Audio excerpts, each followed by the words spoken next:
मैं हूं अमीश देवगन और आप देख रहे हैं देश का सबसे लोकप्रिय कार्यक्रम आर पार। कहते हैं कि सियासत में हर दांव के पीछे कोई ना कोई बड़ा टारगेट जरूर होता है। तो सवाल है कि आखिर विपक्ष का निशाना क्या है?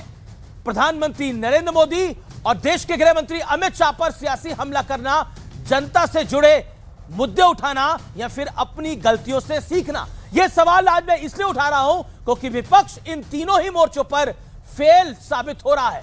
सबसे ताजा एग्जाम्पल संसद में चुनाव सुधार और एसआईआर पर चर्चा का है, जिसकी विपक्ष ही मांग लंबे समय से कर रहा था। लेकिन सदन के भीतर जब सरकार को घेरने का मौका आया तो विपक्ष खुद सवालों में फंस गया और अब यह मुद्दा लगभग ध्वस्त हो चुका है।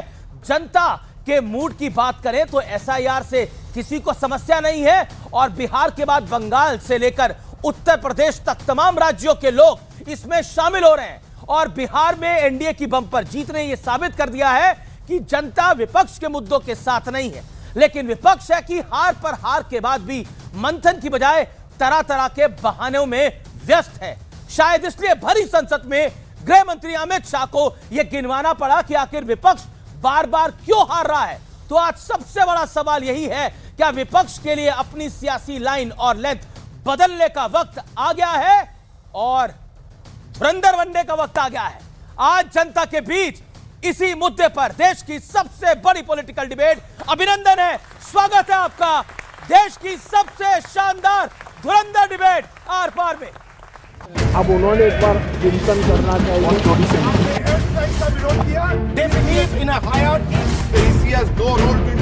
एसआईआर का विरोध करोगे तो बिहार की जगह बंगाल और तमिलनाडु में भी साफ।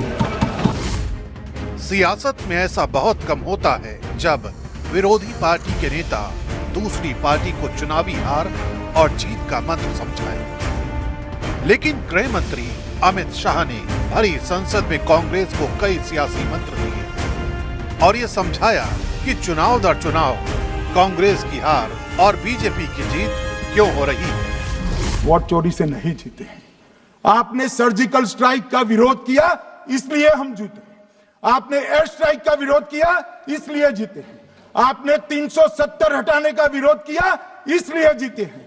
आपने राम मंदिर बनाने का विरोध किया इसलिए जीते हैं और आप वन नेशन वन इलेक्शन का विरोध कर रहे हो इसलिए हम फिर से जीते हैं।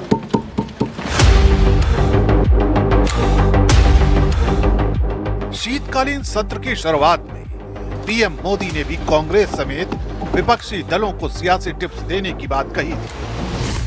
अब उन्होंने एक बार चिंतन करना चाहिए कि पिछले 10 साल से ये जो खेल खेल रहे हैं, देश स्वीकार नहीं कर रही है इन पद्धतियों को। तो अब थोड़ा बदलें, अपनी रणनीति बदलें। मैं टिप्स देने के लिए तैयार हूं उनको कैसे परफॉर्म करना चाहिए। वैसे सवाल सिर्फ बीजेपी नेताओं की नसीहत का नहीं, कांग्रेस की अगुवाई में विपक्ष कई मुद्दों पर देश के मूड के खिलाफ चला गया। 3 तलाक, आर्टिकल 370, राम मंदिर जैसे मुद्दों से शुरू हुआ यह सिलसिला एसआईआर तक पहुंच गया, जिस पर जनता को तो कोई आपत्ति नहीं है। लेकिन राहुल गांधी, ममता बनर्जी, अखिलेश यादव समेत तमाम विपक्षी नेता इसके खिलाफ ढोल पीट रहे हैं।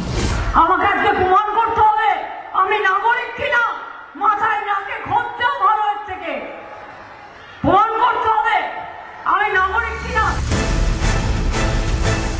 लेकिन यहाँ भी कहानी में ट्विस्ट है। आम जनता को एसआईआर फॉर्म नहीं भरने की सलाह देने वाली ममता बनर्जी ने ना करते खुद अपना एसआईआर फॉर्म भर दिया। तो सवाल है कि क्या विपक्ष जनता को गुमराह करने वाली राजनीति कर रहा है और इसीलिए विपक्ष हाशिए पर जा रहा है। आज जनता के बीच इसी मुद्दे पर होगी देश की सबसे बड़ी बहस। सियासी खेल विपक्ष क्यों खेले?